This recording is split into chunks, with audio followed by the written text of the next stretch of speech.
Welcome back, everybody, to Dolphins versus the World. It's me, your host, Chase. And as always, we're joined by the man behind the camera, Joel. And back from his vacation is Anthony. Anthony, I'd ask how you're feeling, but I think I know the answer. Yeah, man. First loss of the year is always tough. I'm gonna try to be coming at it from two angles today, a positive and a negative, because I mean, it's not the end of the world. It just sucks. But I just want to say thank you to you and I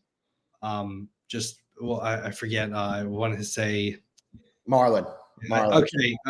Marlon, I don't know why I want to keep saying Marvin. I want to get people's names right. But I watched a little bit of last show while I was eating before going on Big Thunder Road or Mountain at Disney, and I was like, man, they're killing it right now. And I was like, God, I suck at this. They're doing good. But yeah, I just want to say thank you for you guys for doing it while I was gone. But yeah, it's just first loss of the season always sucks.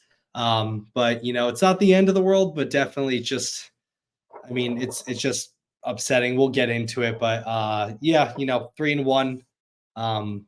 It's gonna be I was dreading doing the show today just because I don't like talking about the team when they lose, and then definitely didn't like watching the condensed game replay. It's always easy to watch it when you won 70-20. It's not easy to watch when you lost by 4 touchdowns. So we'll get into it, but overall life could be worse. I'm still getting over a little bit of a sickness, so I apologize to everyone if I'm like clearing my throat and stuff. But I want to do the show for sure. So here I am. Yeah, and we got a lot to talk about. Like we've said before, the Dolphins. It's whatever it is being a fan. It's never dull. It's certainly never dull. And just boy. First of all, credit to if there's any Bills fans listening to this or any Bills members, credit to you. You guys are a hell of a football team. I'll say that now. Definitely, there's a lot of season left and anything could happen, but boy, I'm feeling humbled for sure. Just an excellent game plan from them. My quick overall thoughts, like they crushed it with a game plan. They came with a plan and it worked. And everyone was saying it, but it really did feel like when the game started, it was going to be the first team that punted, lost the game. That's how I felt, at least. And then just as the game went on, like they just started, like they were just so much more, like not that the Dolphins were flat, but like I felt like the Bills just had a great game plan, stuck to it, and it worked. Like they had every answer for whatever we were throwing at them. Yeah, this at first, the first about 10 minutes of the game, I was like, man, this is going to be incredible. I was like, Bills score, Dolphins score, Bills score, Dolphins score. And I tweeted, I put, whoever gets the ball last in this game might be whoever wins it. Got to like the Chargers game, except, obviously the Chargers got the ball at the end and couldn't score. But that's what it felt like. And I was sitting there and I was like, man, like we're really going to give up 14 points in a quarter? Like this is how we're going to do this? Like I understand it's the Bills, but I thought about it and I was like, I think honestly, I've compared the Dolphins to being not the new Chiefs because I don't want to put us in that stratosphere. But when you have a high scoring offense, you're kind of going into every game knowing that other team's going to try to outscore you. And I kind of feel bad in a way for the Dolphins defense. There's a lot to talk about criticism wise that I have some pretty bold takes today and I'm not really happy. But this defense, I feel like, is going to get every team's best because it's kind of like when you go against the Chiefs, it's like the only way to beat them is to outscore them. And this defense is going to have to be on their P's and Q's every game because, you're going to get every team's best offense. You're going to get all the tricks. You're going to get all the big plays because they're going to try to keep up with our offense. And unfortunately, the Dolphins offense, again, I don't want to get into as much, but they were forced to play to their weaknesses today or yesterday. And it just wasn't their day. And when your defense is giving up that many points, this offense is going to have to be incredible in those games. And they were for the first little bit, and then it stalled out after that. So overall, we're still 3-1. I do want to say that, I understand that you lost to the upsetting thing is not that you lost to the Bills. It's how you lost, in my opinion. I don't really care that we lost to the Bills in Buffalo. I didn't think we would. But we talked privately too. And I said, if Connor Williams doesn't play, you said this too. I said, if Connor Williams doesn't play, we're going to lose. I didn't know it'd be that much of a gap, but I was kind of like picked on Twitter saying like, we scored 35 points last week without Connor Williams. And I was like, did you like, I hate when people don't like, it's okay if you don't watch the all 22 or watch film. There's absolutely nothing wrong with that. But I'll make comments like, hey, clearly Liam Eichenberg sucked last week. I watched him. I watched the all 22 of him suck. And then I'm coming out and saying like, hey, just so you know, like if he's our center for this game, we're effed. I don't want to say it, but like we're screwed because you were already up like 40 points when he came in the game. So it's different. This game, you're going in 0-0 against the Bills team that their strength is their defensive line. And you expect him to play well? Like, no, not at all. So overall, we're still 3-1. We have 2 games coming up that I think you're going to get a fired, pissed off Dolphins team, which might be a good thing because even though I would have preferred a win, who knows? Maybe you're feeling yourselves a little too much now and you head in and you lose a game against the Giants that you shouldn't have. We have 2 games coming up at home. You should win. 2 weeks from now, we're probably like feeling ourselves again because we're 5-1 now heading into the Eagles game. But overall, just upsetting that you lost in that fashion to a team that really, if we're going to be honest, looking at last night, how the Jets, I know the Jets almost beat the Chiefs, but that's how the Chiefs always a pulse, a faint one, but a pulse. The Patriots suck. Like they're bad. I watched that whole game. They are so bad. And then the Jets, I can't say they're going to be anything crazy without Aaron Rodgers. So like it's upsetting that you lost to your main competitor in your division like that. But again, we're still 3-1. It's just one of those things where it's like you just got to move on from it and hope that next time you play them, you put up more of a fight and hope that you can win enough games to where you don't have to play there again, even if it's in the playoffs. So, yeah. Yeah. Sitting here just licking our wounds about like I said, Connor Williams, the drop off, like Connor Williams is good, but just the drop off, like the delta between Connor Williams and Liam Eichenberg is insane. Like that's why I thought it'd be such a problem. And then funny enough, like there was still snapping issues, which just ridiculous. But yeah, just overall, I wouldn't take the Dolphins out of the tier 1 in the NFL. I would still have them in tier 1 with the Bills, the Chiefs, the 49ers, Eagles, and then I think I want to put the Cowboys in there for some reason too, personally. But the problem I think with the Dolphins, and this is big picture, if this offense doesn't score 40 points, like I don't know if they're going to be able to win games. Maybe not 40. That might be a bit of an exaggeration, but there's going to come days where the offense like isn't clicking, like something's going wrong. They have an answer. Like Jalen Waddle gets a concussion early in the game. Tyreek Hill, like it's something happening. He's cramping. He's got to go to the locker room. Like, and at that point, I don't have confidence that this team's going to be able to win because if it comes down to the defense, like there's just no chance. And you got to play 4 perfect playoff games offensively to win a Super Bowl. That's not chances. I don't think the chances are that great of that.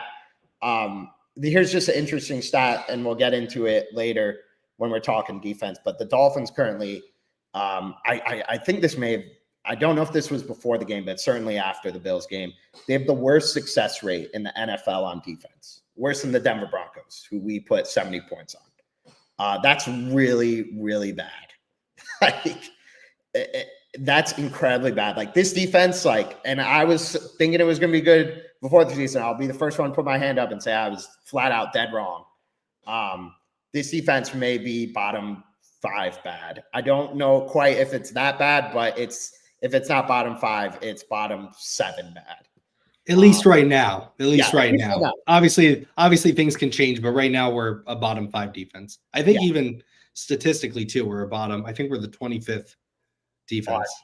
It's bad, man. It's bad. And like I get it, we're missing pieces, but like Jalen Ramsey coming back doesn't make this like an average defense. I think it's that bad. Like I think it makes it better, certainly, but I don't know if it gets to league average. Same thing with Jalen Phillips. Like even fully healthy, like I can't quite put my finger on it, but it's concerning. And you know, I'd be curious your thoughts of kind of what's going wrong. But I mean, another thing is like when Andrew Van Ginkel has been your best player through 4 games, that's not good. And that's nothing against Andrew Van Ginkel. Like it's great that he's contributing and being as much as he has. And if you told me before the season that we'd be getting this out of Andrew Van Ginkel, I'd be like, well, this is going to be a no doubt top 5 defense then. If Andrew Van Ginkel is going to be producing at the level like Jalen Phillips or someone I would expect to be at. But when he's your best player, like on the field every week, it's not good. I mean, where are like Christian Wilkins wants to make this money. Like, where's he on the run defense? Like, he's not getting that. Bradley Chubb, like, he had a good game against the Patriots, but so what after that? Like, that's his only good game as a Dolphin. These linebackers, like, are just I don't know why David Long is in coverage. He clearly can't cover. He never has been able to. And then this secondary, like, it's rough, man. It's rough. What are you thinking about it? So I mean, that's what I'm thinking of. Let's see. So first off on defense, and we talked about this a little bit before the show when we were chatting privately, like behind the scenes, before we started recording, that, it's a shame whenever the main reason I like to have a platform personally is because I think I have good thoughts. I think I have good opinions on football, and you almost need to use a platform to build up a credibility. So people are like, he was right there. He was right there. I'll be wrong a lot of the time. That's a lot of people, but that's why I like to have a platform, not to be right, but to show that I have valid thoughts, if that makes sense. And even back when I had Fin Sports Football Podcast, I said this about the Dolphins defense. Until we get a stud linebacker, you are never going to be in the top echelon of defenses sustainably. For the Brian Flores defense, yeah, for the first 3 quarters of a season when you implement cover 0 and the NFL's never seen it, sure, you're going to be up there. But until you are able to have a Matt Milano, a Fred Warner, a Roquan Smith, until you're able to get one of those guys that is just a game wrecker, I don't care what you do. And the issue with the Dolphins, the main issue is that, well, there's a good amount so far. I said this a couple of weeks back. I said, give them 4 weeks. Now I start judging them. Okay. I gave them their 4 weeks. I gave them their month. From the Giants game on, I'm judging them because you've had over a month now to get it fixed. Okay. I want to start off on defense. Jerome Baker sucks. Okay. And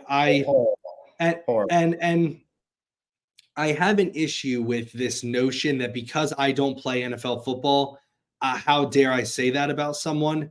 If I go to a restaurant, and I'm sorry, Joel, you can put the explicit on this. If I go to a restaurant and the food is shit, I'm going to tell you the food is shit. That does not mean I can cook it. Because if I could cook it, I wouldn't be here spending my money and my time. Okay, I'd be at home, would have gotten the ingredients, and I would have made it. But you suck at cooking. This food is horrible, and I'm letting you know about it. I don't play NFL football. If I did, I'd be making millions of dollars, and I wouldn't be here right now. That doesn't mean that I can't recognize you suck. Like, Jerome Baker is so bad. And he's only been good for like 1 season when Brian Flores was here and all he was asked to do is blitz the quarterback. Because if he's blitzing, great. But as far as filling gaps, making tackles, being physical, even in the pass game, he just honestly, since he got COVID, and that was 2 years ago, he just looks horrible. And I'm watching film week after week the last 4 weeks, and it's like Jerome Baker's like really bad. He's missing tackles.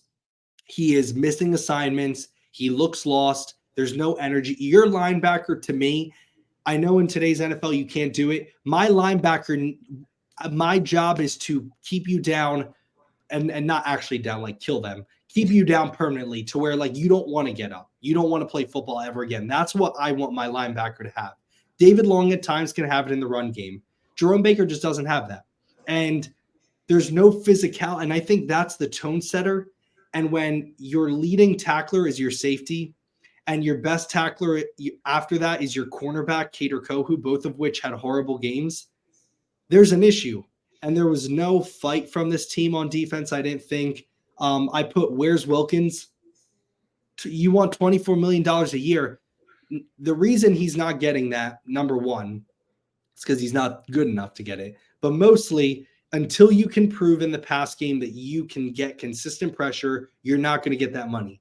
Not only is he not doing that, but he's showing that he's taken a step back in the run game as well, okay? Xavier Howard wasn't traveling. I thought it was because he didn't want to. Omar Kelly just now on Reason's show on Finside the NFL, and Omar Kelly and Xavier Howard are like that, said that Xavier went in at halftime and said, let me travel with Stefan, and Vic Fangio was like, no. That's an issue that we don't need to really get into more because we'll see what happens. Cater Kohu, who's a phenomenal tackler, today wasn't his day. I know that he was getting burned by Stephon Diggs. That's what happens when an undrafted rookie goes against Stephon Diggs, no matter how good he is. He's a really good tackler, and he just wasn't good at tackling. I looked at so many plays, and it's like, I mean, Brandon Jones. Look, I'm getting off of my. There's just so much to talk about. Yeah. Javon Holland missing tackles. I mentioned that when your best players are missing tackles and not playing like themselves, that's bad. Brandon Jones is done. I don't ever want to see him as a starting safety for my team. He hasn't played, and you could tell. Again, personnel decision, horrible. Why would you put him in there when he's never played? Like, Chase, what's the number one thing? You go into these Buffalo Bills games, and we're always like, you have to be physical. You have to. You can't go into the Buffalo Bills game and be like pretty boys. You have to play physical. Brandon Jones, you cannot put in a guy who hasn't played in the NFL this season, and you can't put him in his first game against Buffalo. I'm sorry, you can't do that. I just put too many missed tackles. Adjustments, I don't understand what adjustments we want people to make. If your players can't tackle and your players are missing assignments and your players look lost, what adjustment do you want to make? I'm not saying Vic Fangio is off the leash or off the hook by any stretch of the imagination, but like, your guys just don't seem to have juice. I'm watching the Cowboys play, and like their backups are coming out like flying all over the field, like attacking the ball. And our defense honestly just looks like blah. It just looks like bland. It looks like they don't have any dog in them. There's no fight. And quite honestly, the Bills came into this game, even though they've won the division the last few years, and they are the better team as far as just they've beaten us more. They came into this game like they were the underdogs. Like they had the fight, they had the will, they had all of that. And again, it was just missed tackles, missed assignments. And I think overall, before I pass it to you, sorry to keep going, but the main issue to me, to sum it all up, and I tweeted this out, it looks like they are lost. It looks like you have personnel that don't know what they're doing and coaches that don't know what they're doing. You have personnel that don't know how to do what the coaches are asking them. And then you have coaches who don't know how to use the personnel that they have. And to me, and this is something that Reason said that was a great point, you need to marry the philosophies because you're going from one extreme of Brian Flores' defense, which is blitz heavy, man-to-man, cover zero, to we're never going to blitz. We're always going to rush four and get pressure. You can't be stubborn, Vic Fangio. I know you've had a lot of success. You need to figure out how to use the players you have because you don't have the 49ers defense. You don't have the Denver Broncos defense. I thought you did. I wildly overestimated the talent we have. You have a average to slightly above average defense, and you need to find ways to use that talent. And if that means you have to deviate from what you know, then so be it. But right now, you coming in here, and I understand because he's had so much success, but you coming in here and being like, this is the way, like a Mandalorian, and being like, this is the way, this is what we're doing, it's not working right now. And to me, that was the biggest thing is I looked at a team in the Bills that had a clear identity, and I looked at a team with the Dolphins that non-existent. Yeah. Yeah. So first, just real quick, as far as like criticizing players, like whenever we say suck, like it's all relative. Like they're NFL players. They're unbelievable athletes. They're dedicated to their craft. They work their ass off to get there. They aren't good in the NFL. Like, sorry. I'm all for criticizing when people say that. Like, if they don't want to be criticized, then get out of the NFL. I mean, that's the reality of the situation. And I mean, I'm gonna criticize Vic Fangio here, like you said, like, dude, you gotta adapt here, man. It's adapt or die in the NFL. When an interesting quote that I heard from him all off season was like, I've been watching the game. I got new stuff I want to try out. Like he can't even get there to this point. Like it seems like this season, like whatever he had plans to stop whoever, like that's out the window. Like we got to worry about stopping the Giants next week. Like it's at that level. Like the questions I have like are like I'm not saying that the Dolphins are bad or anything, but like, do we know if the Chargers are good? Like, and the Patriots aren't good, and the Broncos are really, really bad. Like, and then look what the Broncos offense may be average, but I mean, boy, they were moving the ball up and down the field. Look what a good offense did in the Bills. I mean, it was just it wasn't a dumpster fire, but I mean, it was as close as it gets to it. Like the defense had its chances to step up. There was one point, I think, in the third quarter where we were down. It became a 14-point game. You got to stop there. We got the ball back. It felt like the offense could turn this into a one-score game, and then who knows? But I mean, just like I feel like then when the Bills got the ball back, it took like 4 plays for them to go down and score. Like, yeah. Yeah, again, it's just again, it's not a dumb I agree with you. Like I'm not trying to sit here and say all of a sudden the Dolphins suck. I still would put them in the top 5 teams, 5-6 teams in the NFL. I'm upset because I expect better, and I'm upset because I do view them as that team. Mm-hmm. And you can't, like, again, I know people will say like, oh, well, if you can't beat your own division, like if the Dolphins win out a bunch of games and we never have to play in Buffalo again, then like it's not that big of a deal. Like the Bengals can't beat the Browns, and the Browns suck for some reason. The Bengals have gone to the championship 2 years ago in the AFC Championship too. Like some teams, it's just the Patriots were one of the greatest teams ever, are the greatest team ever the last 20 years, and they couldn't win in Miami. We typically can't beat the Bills in general, but last year we showed we could play them closer, and we beat them in Miami.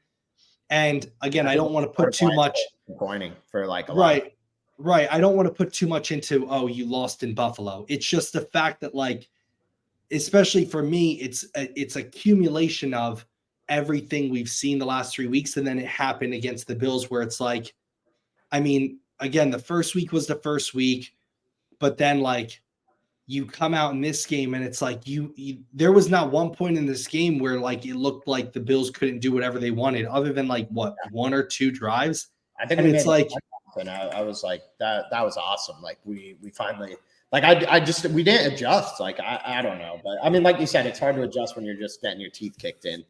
Like, but you could also, if your cornerback is coming up to you saying, "Let me travel with Stephon Diggs," you could say yes if that's the case, if that is true. As far as I do want to say something about that because I did see that Xavier, even he was speaking post game. It was kind of like I asked to do that. Like, man, I mean, I love X and what he's done, but I like you look at his PFF grades. I mean, and it's like he doesn't have it anymore. Sorry, well, he did. Just me being honest. Like he'll make a big play and have an interception on them, but the other 40 plays he's getting burnt. But even in this game, he got he was barely even targeted. That's what I'm saying. It's like they were just throwing to Stephon Diggs every time because he was open. It was just like throwing Stephon. So it's like I don't know, man.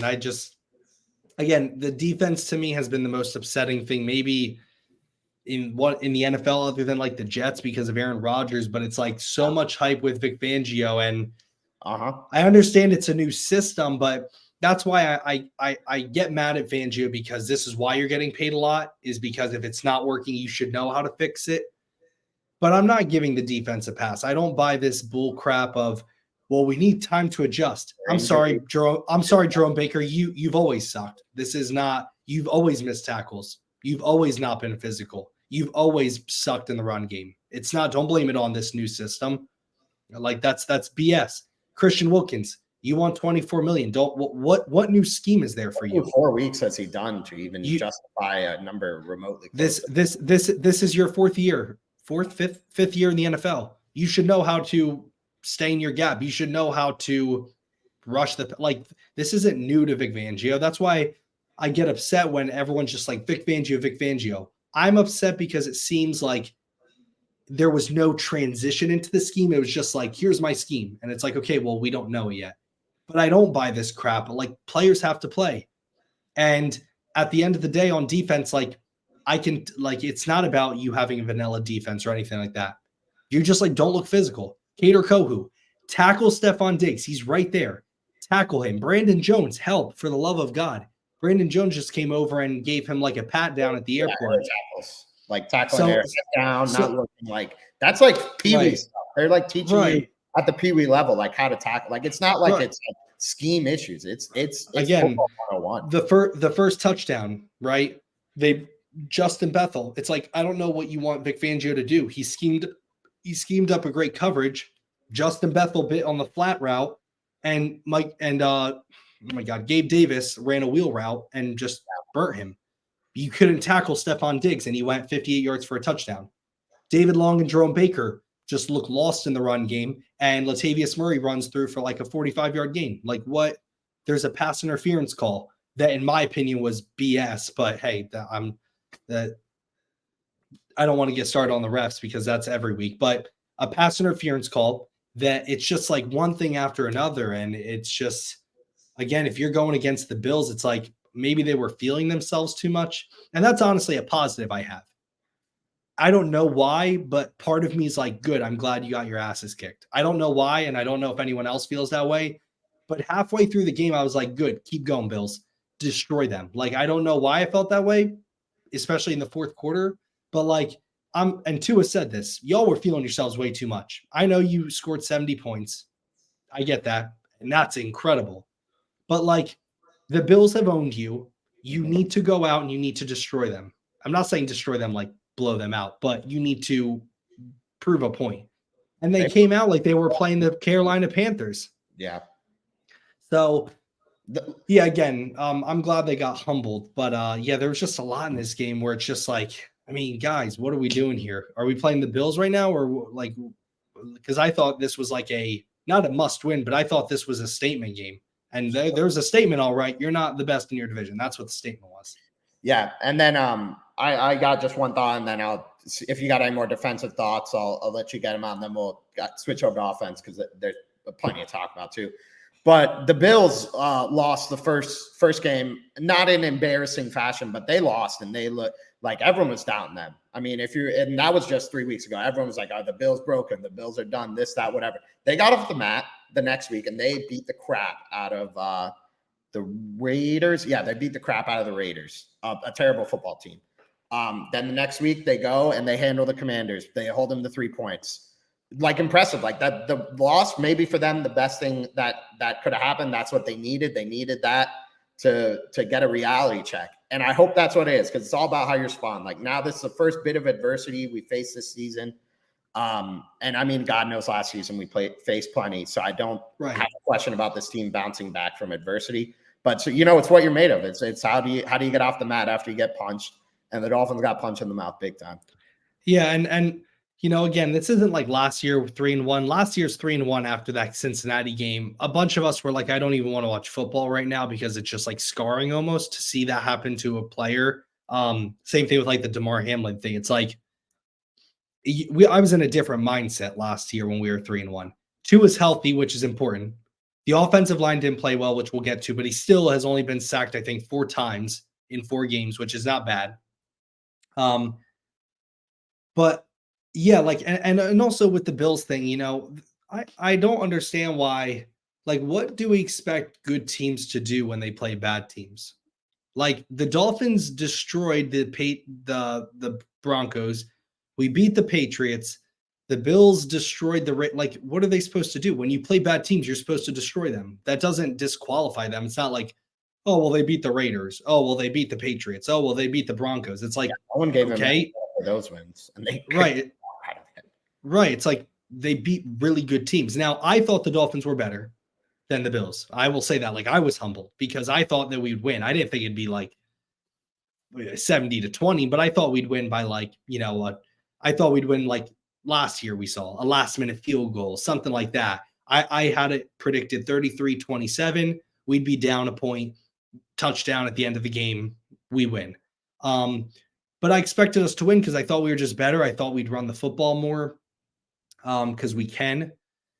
But yeah, again, overall, we're still 3-1. You know, our division does not look good other than the Bills. We're 2.5 games ahead of the Patriots, 2 games ahead of the Jets. We're tied record-wise with the Bills. We just have to win when we play them in Miami to, you know, not break that if we're the same record. But we need to win that game. But again, the sky's not falling. It's just I'm noticing it looks different, if that makes sense. Like I'm noticing, the sky looks different. It's not falling yet, but I'm like, because again, I still think we're a very good team and we are 3-1. So I don't want to be one of those fans that's like jumping ship, like we suck, we're horrible. It's like, no, you just should have played better against the Bills. And quite honestly, I think a lot of it has to do with they were feeling themselves too much. You know, they wore the shirts before the game. It's like, Bradley Chubb, what are you wearing this for? You're getting outplayed by Andrew Van Ginkel. What do you like? That's what I'm saying. That's my mindset. And there's a lot of hot takes I have that I've been scared to say because we've been winning. And it's like, how dare you think but like Bradley Chubb, you're getting like, who cares that Jalen Phillips isn't out or isn't playing? What, to get almost there every play? What are we worried about? Andrew Van Ginkel looks incredible. Yeah. Honestly, when Jalen Phillips comes back, Andrew Van Ginkel should be in the lineup, honestly, just as much as either of them. If we're being completely honest, at least he shows some fight. Bradley Chubb, it's like, my God, that's what I'm saying. And people will be like, what a hot take. Like, what are you talking about? It's like, okay, I'm just being honest. He looks better than either of them. Like the Jalen Phillips thing, I'm like, why are we upset that he's not playing? We act like Jalen Phillips is TJ Watt. I love him. I love Jalen Phillips. He has the potential to be the best in the NFL. But let's not act like we missed like TJ Watt or Micah Parsons. It's like we missed a guy that gives you exactly what Andrew Van Ginkel gives you, at least at this point right now.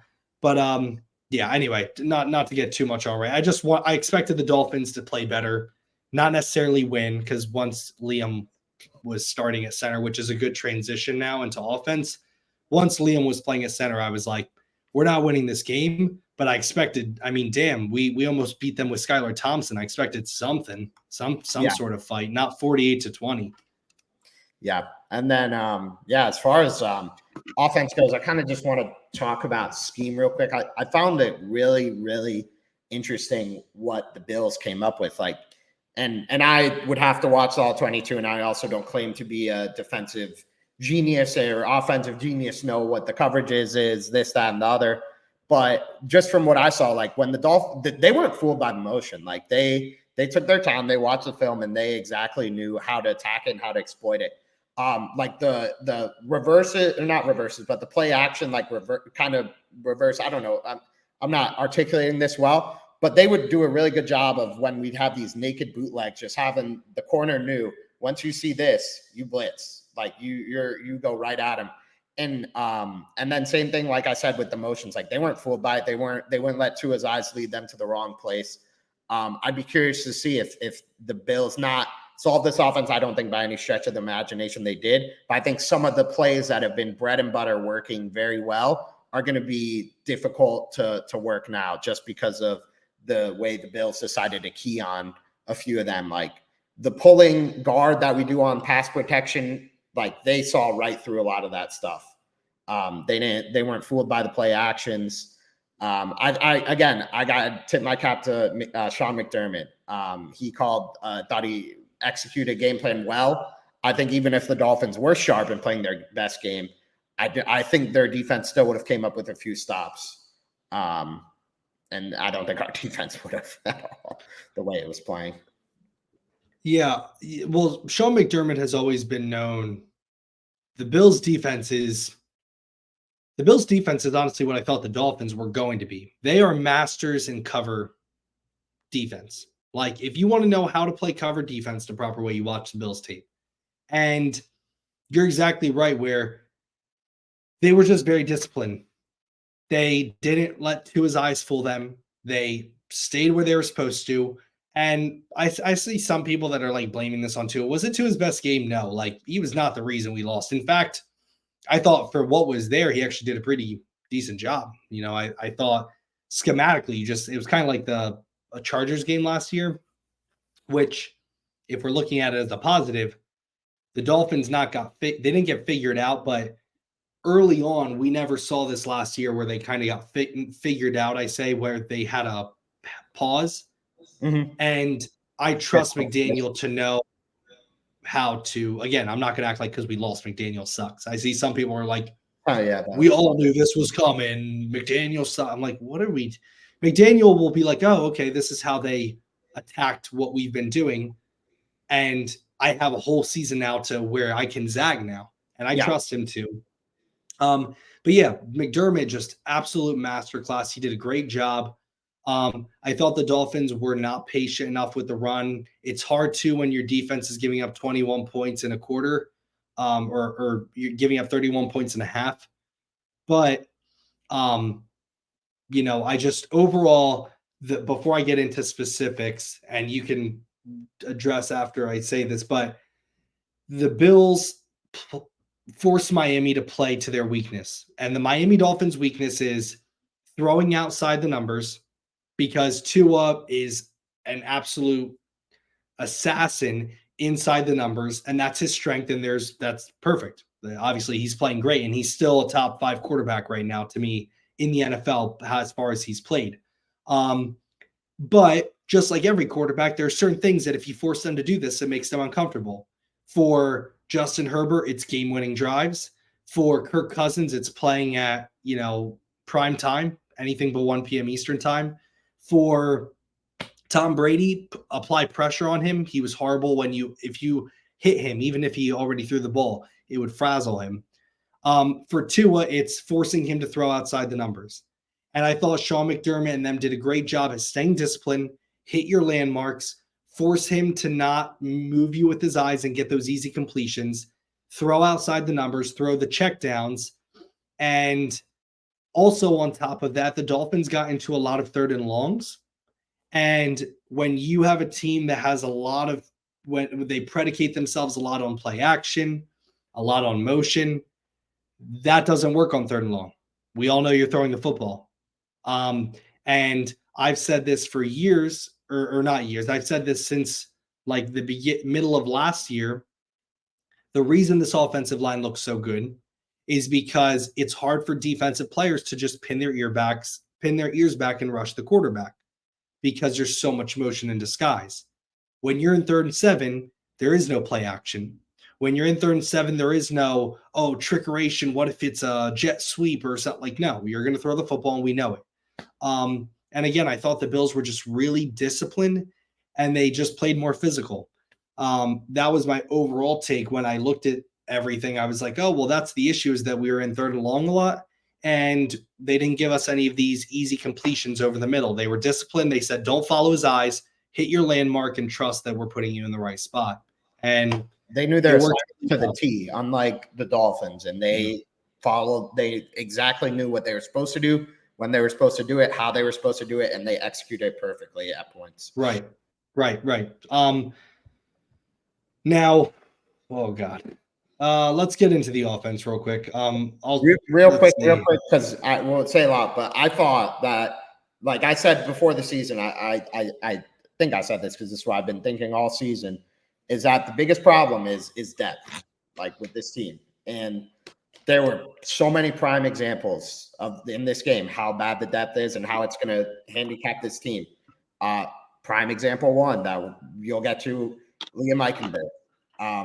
When that's your sixth man on the O-line, that or rotational wise, he's the next guy seventh. Yeah, seventh, eighth.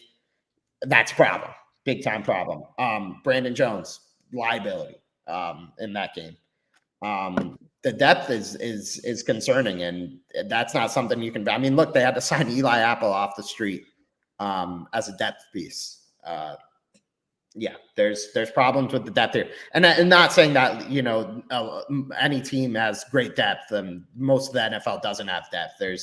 If there was, there'd be more teams, or those guys would be starting elsewhere. But the depth is just like the drop off, the delta between some of these positions is insane. Like, I don't think Deshaun Elliott's that great, but Brandon Jones was just. But it's your first with Brandon Jones. It's your first game back. That's what I'm saying. That's what's upsetting is like, why did you put him in his first game against the Bills? Like, if you want to put him in against the Panthers, all right. Like, I'm not trying to be disrespectful, but it's just a rookie quarterback. That's all. It's like, okay, I get that. Ease him in. And I think these next 2 weeks would be great for Cam Smith to get some playing time. But, like, not against the Bills. You don't put a guy in who doesn't have a lot of tackling reps when you're so up far this season. That would be a good time to get some of these guys minutes. Right, and he did. And last week, Brandon Jones did go in there, which, like, I get. But again, it's like you don't put him in. You don't put him in when you're playing the Bills in Buffalo. No, that's what I'm saying. It's like that I had a problem with Vic Fangio, not necessarily the scheme or the plays he was calling. It's not that. Just being like, again, personnel decisions, not traveling X, putting Brandon Jones in there. It was stuff like that where I'm like, you're better than this. Come on, like, what do we? Anyway, like I said with Jerome Baker, Liam Eichenberg is horrible. I think Liam Eichenberg might be the worst player I've ever seen with my own eyes since I've been watching football, not on the Dolphins. You have to actively try to suck at all 5 offensive line positions. This is just a little understanding of the game. When you start as a tackle and it doesn't work, they start moving you in because now you have people on the right and left of you where you're not on an island. It's not like you have a whole side to be responsible for with no help. They have moved him at every position on the offensive line, and it's not like Isaiah Wynn, who has played better at guard than tackle. He has been god-awful at every single position. And if there's a positive somehow to it, it's that now you can confirm you have sucked at every position and we can officially move off of you and say we tried everything. If Liam Eichenberg is starting for the Dolphins next week, I'm going to be so upset. I don't know what there is out there, but I'm telling you there's something out there better than Liam Eichenberg. I'm sorry, there is. Again, like Mike McDaniel came out and said I thought he did a pretty good job.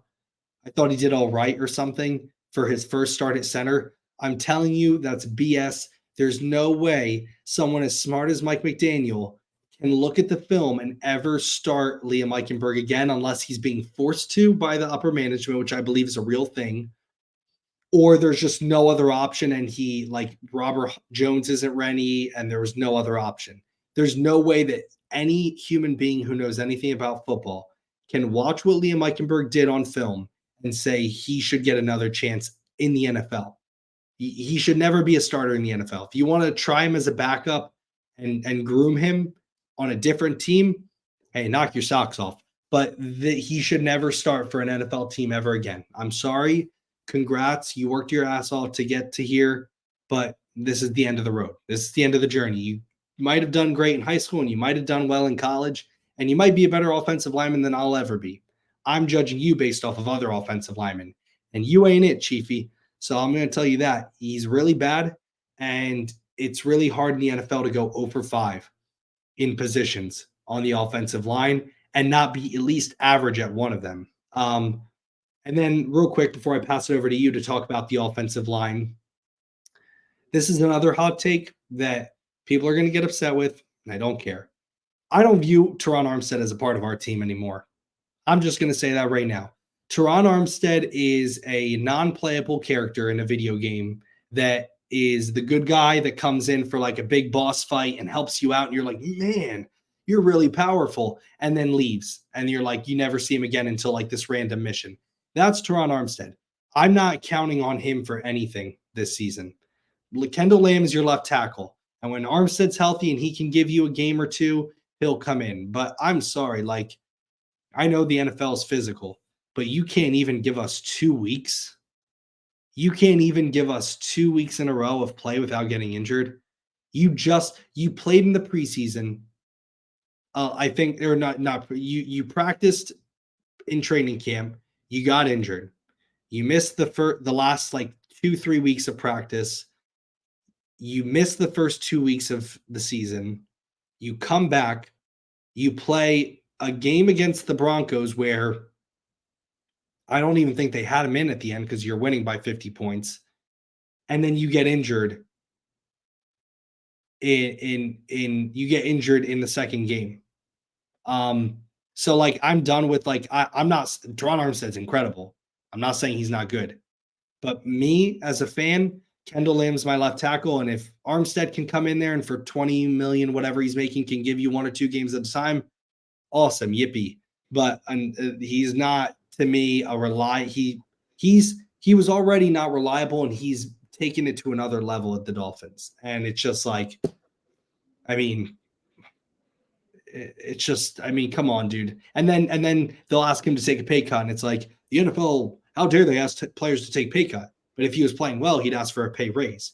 But now that he's like playing 1 game a season, it's okay for you to make $20 million a year. That doesn't seem right to me. That's what they're wearing it for. That's what they're wearing that for. We're starting Liam Eichenberg at center. Yeah, that's what that's for. So man, it was just anyway.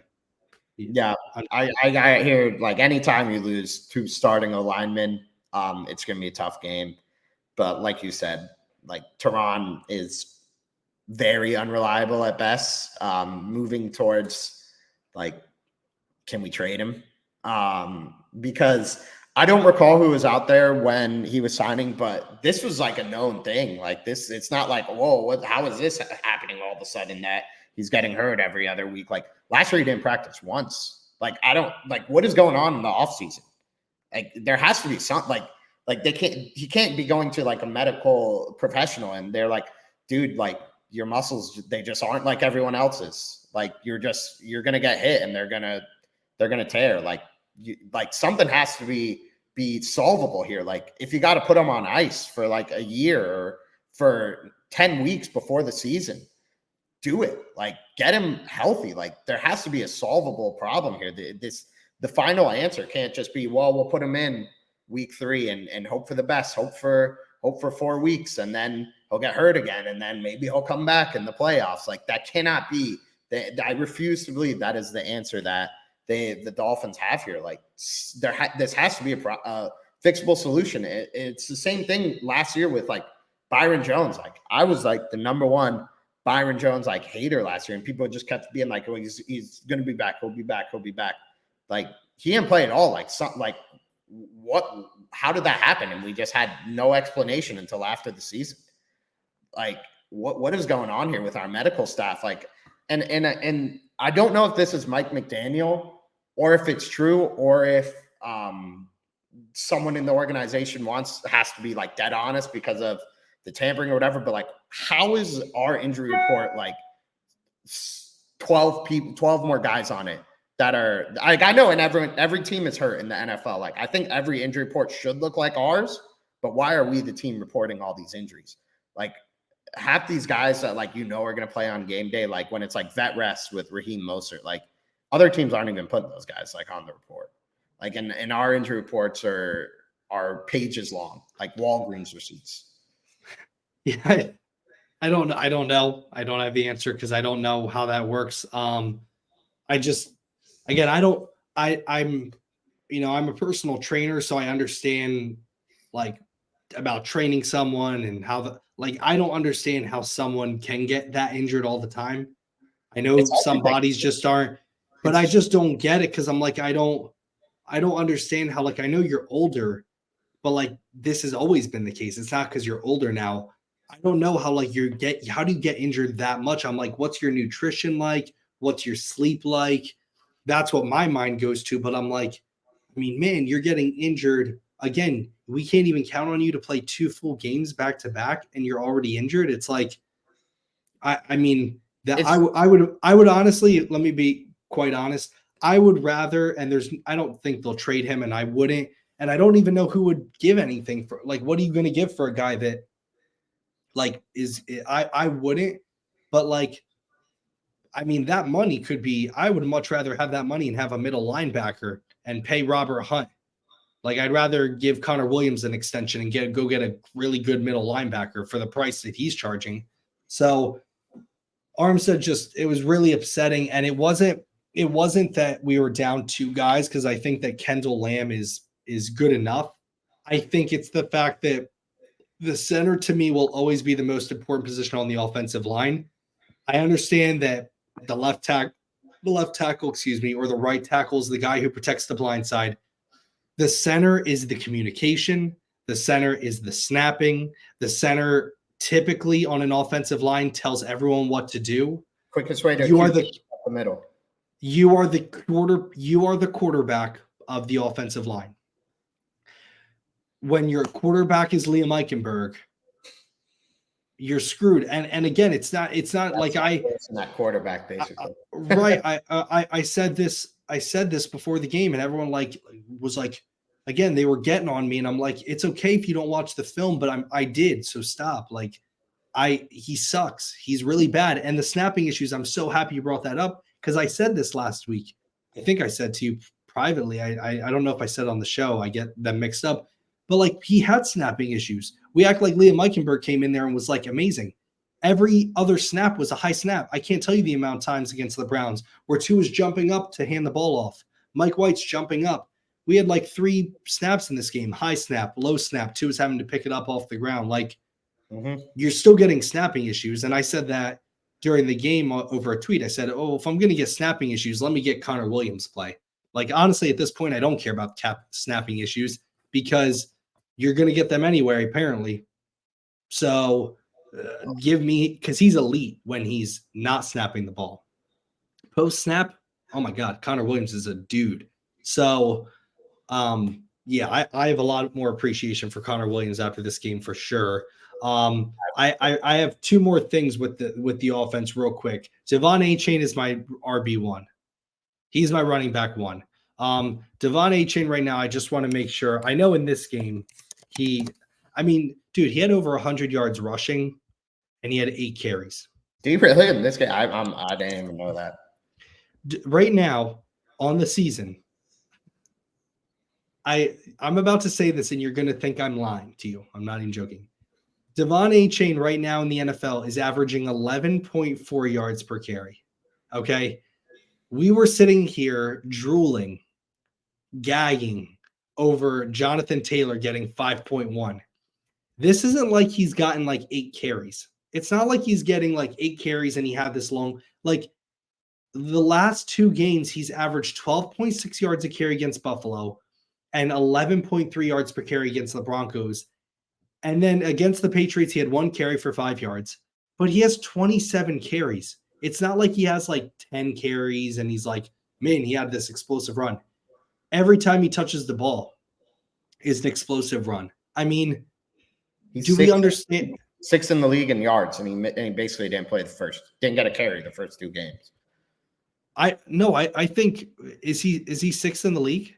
In yards, in just pure yards, 2 behind Tony Pollard. Okay, I was let's see. Yeah, who are the rushing leaders? I'm looking them up right now. McCaffrey, Swift, James Conner. Do you know how good you have to be top 6? It's small sample, only a few weeks, but I mean, he's going to be up there. I mean, he has less than 700-800. But again, for me, I look at the carries. I look at, do you have more than like 5 carries? And like, I know people are going to say, well, he had a big run. Okay, well, if you consistently have big runs, that's a part of it, right? It's not like Savon Ahmed where it's like one big run and then a bunch of like no, like he's having like multiple like 8, 9-yard runs, and then he'll break off like a 50, and then he'll have a 3 or a 2 or a 4, and then it'll be like a fit. Like it's every game he's having multiple explosive plays. He had 2 touchdowns. Do we understand? Like again, I think people take it for granted because of Madden. He has 4 touchdowns and he's played 2 games. Or not 4 touchdowns. I'm sorry. He has 6 touchdowns. Yeah. I'm sorry. Yeah, I'm just going off rushing. 6 touchdowns in 2 games. Yeah, it's nuts. Like, so he's my running back 1. I know there's the injury, like obviously that he just had, and he's smaller, but he is my workload. Like, still have Raheem in there, but A-Chain to me is my main running back right now, and especially since Raheem Mostert had the fumbling issues, which, I mean, dude, again, it's like when your good players don't play well, you lose games, especially against the Bills. And then the last thing that I have, and this is something that I wish I would have said earlier because it was a mental worry that I had when we got Tyreek Hill. I think it's still one of the greatest trades ever. Definitely, probably the best trade the Dolphins have ever made. My one worry, and this was from watching the Chiefs a lot, but when they had Tyreek, my worry was, is it going to become too Tyreek Hill focused? And to me, the Dolphins right now are that meme with the parent holding the child, and then there's the other kid almost drowning, and then there's the skeleton at the bottom of the water. That's what the Dolphins offense at times feels like. And it seems almost like they forget they have Jalen Waddle. There was a pass where Tua forced it to Tyreek. I think it was just an incompletion. But I went back and they're showing the replay, and Jalen Waddle has a wide open crosser for 30, 40 yards. And if he catches it, who knows what happens after that. But it's not that they're forcing the ball to Tyreek. It's that, you know, it's like every single play, they're just looking Tyreek's way. And even if he's not open, because here's the thing, I always think, and Mike McDaniel said this actually, when he did like the QB something, or it was a behind the scenes footage of him talking to young players. They have to take away 1, he said. They have to take away 1 before you go to 2. And if Tyreek's your 1, then go to him. But when you go to him and he's covered, you move. Okay? So I'm not saying like don't throw to Tyreek. But Tua right now at times, again, I'm not saying all the time because I still think they're playing phenomenal. This is a hiccup. I still love it. I'm not trying to say like, oh, they suck. But you have other weapons. And when Tyreek is covered, don't force the ball to him, right? And this is why I said last week, I wonder how much easier it might make it for Tua mentally when Jalen Waddle isn't there, because when you don't have Jalen Waddle there, you're not worried about feeding 2 guys. You only have to worry about 1. Even though Jalen Waddle, I'd rather have him on the field than not. But it's getting to a point now where even when Jalen Waddle's there, it's like it's becoming too Tyreek. Tyreek's doing all the motions. Tyreek's doing this. We're handing it to Tyreek. I understand how elite he is, but I think there needs to be more creative ways to get Jalen Waddle involved. And I say that with the utmost respect to what Mike McDaniel is doing and has done. But to me in this game, it was too much like passing to Tyreek. And if they were covering him, who knows what Jalen's doing, but let's just throw it to Durham, or let's throw it to Raheem. And, you know, that to me was the other thing, is there was just a lot where we were off and we weren't playing to our strengths. We were playing to our weaknesses. It's a hiccup. Hopefully it's a blip in the radar, but clearly, as we've seen, when this offense isn't rolling, it's going to be tough for you to win games unless you're playing the Patriots, who have one of the worst offensives personnel and coaching in the NFL. So, you know, hopefully Mike McDaniel learns from this. I think he will. And I think that the Dolphins are going to come out next week pissed and fired up, quite honestly, because you just got embarrassed. And you're better than that, and they know it. So, you know. Yeah. I got just one last thing I wanted to say, and then we'll wrap up here.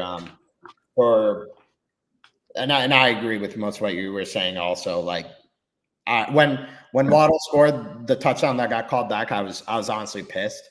I was like pissed that we scored because I was like, this is the first time we're gonna like be like I love Jalen Watt. I was like, we're gonna be like waddling down like 30 points. Like, how stupid is this? Why aren't we getting him the ball more? Like, why is it now when the game's out of reach that we're looking his way?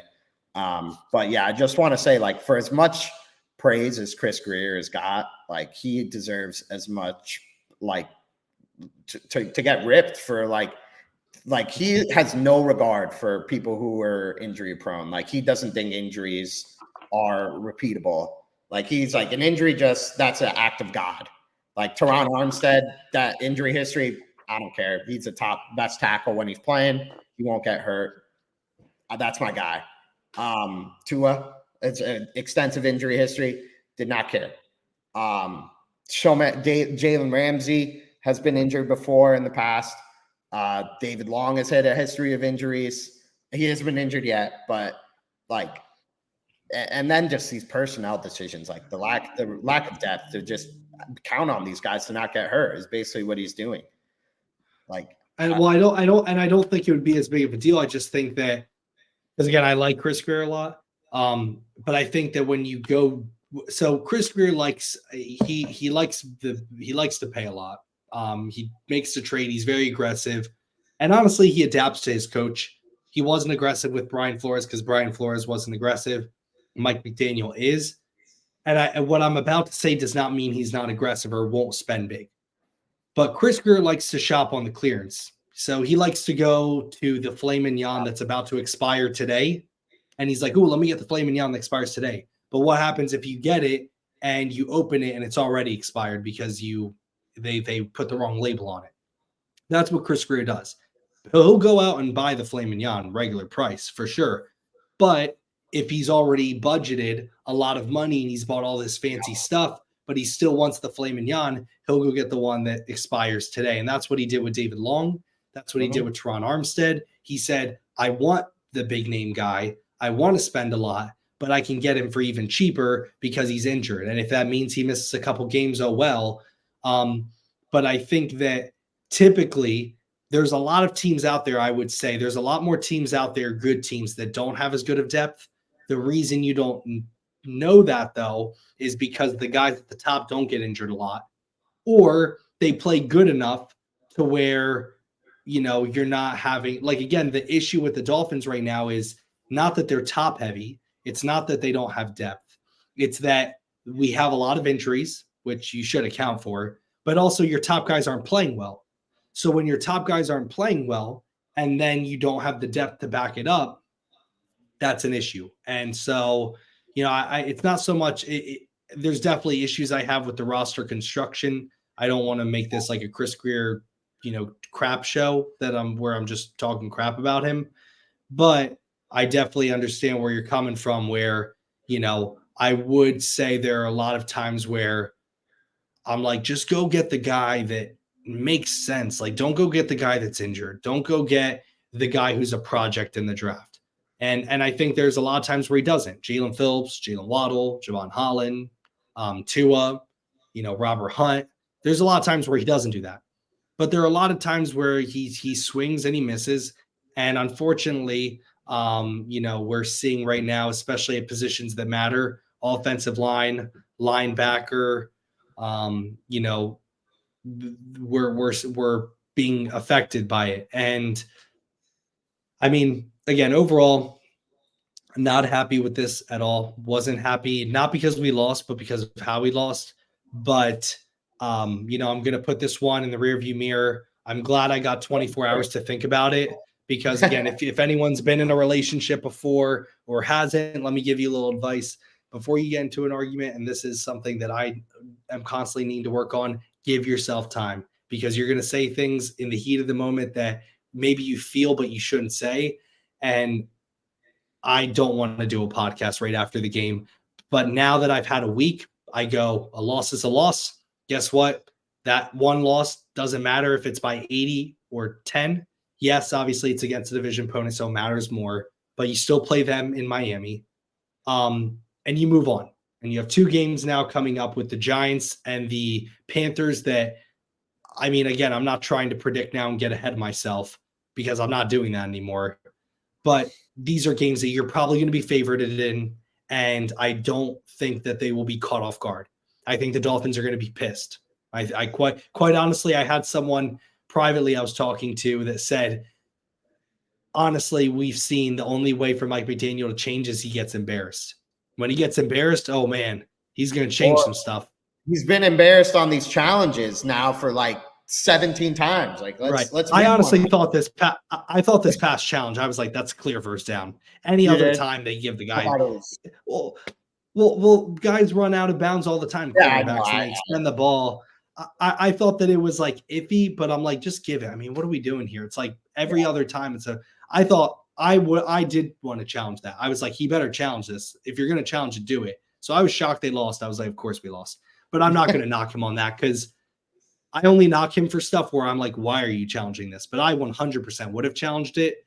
I'm never going to knock him for challenging something I agree with, and it happens to be wrong. I just have an issue when it's right. I have an issue when he challenges stuff, and I'm like, well, dude, that's obviously going to lose. But that one I would have challenged. I'm not going to. I actually thought he was going to win it. I was like, oh my God, it might happen. I got my phone out and I was videotaping. I was like, dude, I'm witnessing history. And of course it didn't go through. But yeah, overall, just my closing thoughts. Didn't mean to talk so much. I shouldn't have, especially with my voice being sick and stuff. But again, upsetting how we lost. We move on. It's just how the NFL is. You can win by 51 week and lose by 28 the next. You shouldn't. But if anything, it humbled you a couple things. It humbled you early on. You had a hiccup early on, and it wasn't Tua getting injured like last year. It was just, we got out physical and now played, wake-up call. And, again, Tua is still healthy. I saw people out there that were like, Tua got hit on this one play and then threw an interception. The next play, was it a concussion? I'm like, guys, we can't assume Tua's concussed every time he throws an interception. I was like, sometimes he just makes a bad play. It's okay. It's not that serious. Like, it's like he threw an interception. He must be concussed. Like, no, like, but he's healthy. Overall, relatively, we are healthy.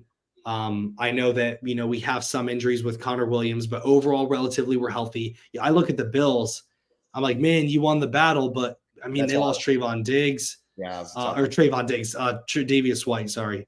But again, like overall, you're still 3-1. You're 3-1 in your conference. You're still 1-1 in your division. You got one of the road games won. And again, you got 2 games coming up. Focus, dial in, win them, go 5-1, and then you head into that last 3 game stretch with the Eagles, Patriots, and Chiefs, where, hey, just if you can win 1, maybe 2 of them, go into the bye week 6-3. You're going to get Ramsey back. You're going to get Robert Jones. You're going to get Nick Needham. Maybe Teron Armstead. I don't know what's going on there. But just take care of these next 2 games. Focus. Fix it. Hopefully this humbled you that you're not the greatest thing ever. You're just a really good team that is trying to prove themselves. And I think they'll come out this week and be fired up. Yeah. We'll talk about it. Yeah, I think just my closing thoughts. Just tough ass. 3 out of the first 4 games on the road.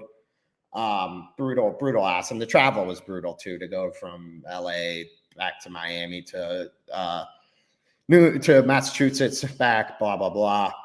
Look, there's plenty of excuses to be had, but there's old saying, excuses like a blank. Everyone's got one and they all stink. So no more excuses. I hope we do bounce back here. And I'm going to go scout the Giants now. We'll definitely talk about them coming Monday here, or Monday coming to probably Friday. We'll talk about it. My days are all mixed up. I'm still heartbroken over the loss. But everyone, you guys know the drill here. Please like, share, comment, subscribe, share your thoughts in the comments. If you want to vent about the Dolphins, I'd love to hear it. But yeah, from us here at Dolphins versus the World, we'll see you again next time. Fins up.